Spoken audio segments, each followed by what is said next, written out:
आदाब, आपका स्वागत है हमारे चैनल एक क्रेडिबल फैक्ट में। चलिए इतिहास की एक नई गाथा की तरफ चलते हैं। जलियांवाला के लहू से रंगे उस दिन उसके हृदय में चिंगारी भड़ गई। विदेशी सत्ता के जुल्म देखकर वह राजसी ठाठ छोड़कर गांधी की अनुयायी बनी। 16 साल तक रही बापू की छाया में क्रांति से लेकर सादगी का पाठ सिखाया। दांडी मार्च के रेत कणों में उसके पैरों ने इतिहास बनाया। राजकुमारी अमृत कौर को समर्पित। चलिए जानते हैं इस वीर नारी के बारे में। राजकुमारी अमृत कौर का जीवन भारतीय इतिहास की प्रेरक गाथा है, जो नारी शक्ति और सेवा भावना से ओतप्रोत है। उनका व्यक्तित्व विविधता, साहस और दूरदर्शिता का एक बेहतरीन उदाहरण है। प्रारंभिक जीवन और शिक्षा। राजकुमारी अमृत कौर का जन्म 2 फरवरी 1887 को उत्तर प्रदेश के लखनऊ में हुआ। वे पंजाब के कपूरथला राजघराने के राजा हरनाम सिंह की इकलौती पुत्री थी।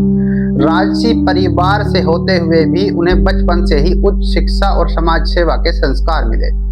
उन्होंने इंग्लैंड के डारसेट स्थित शेरबर्न स्कूल और ऑक्सफोर्ड विश्वविद्यालय से शिक्षा प्राप्त की।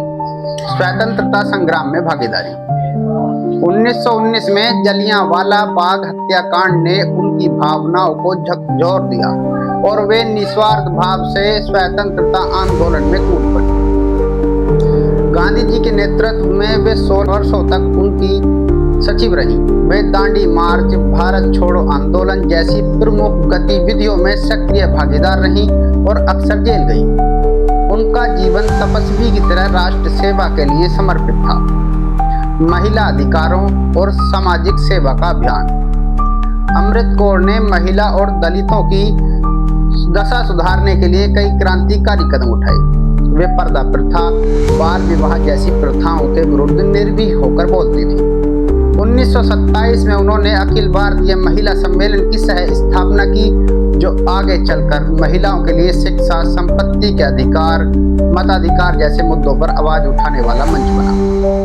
वे रेड क्रॉस सोसाइटी और बाल कल्याण परिषद की अध्यक्ष भी रही।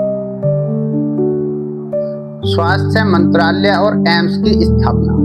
स्वतंत्र भारत की पहली महिला स्वास्थ्य मंत्री बनने का गौरव राजकुमारी अमृत कौर को मिला। उन्होंने 1950 में विश्व स्वास्थ्य संगठन की अध्यक्षता की और इस पद तक पहुंचने वाली पहली एशियाई महिला बनी। उनके प्रयास से अखिल भारतीय आयुर्विज्ञान संस्थान एम्स की स्थापना हुई, जो चिकित्सा के क्षेत्र का आधार स्तंभ है। उनकी सोच अत्याधुनिक थी। उन्होंने मेडिकल शिक्षा, महिला शिक्षा, समाज सुधार के लिए नीतिगत पहल की। जीवन की अंतिम अवस्था और प्रभाव। 6 फरवरी 1964 को दिल्ली में वे अपनी देह त्याग कर अमर हो गई। उनके योगदान, साहस और सेवा भावना ने भारतीय समाज में एक स्थायी छाप छोड़ी।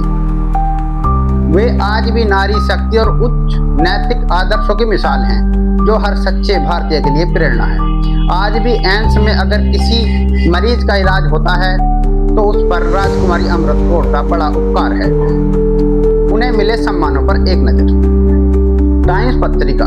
2020 में टाइम्स पत्रिका ने 20वीं सदी की 100 सबसे प्रभावशाली महिलाओं की सूची में उन्हें शामिल किया। राजकुमारी की उपाधि।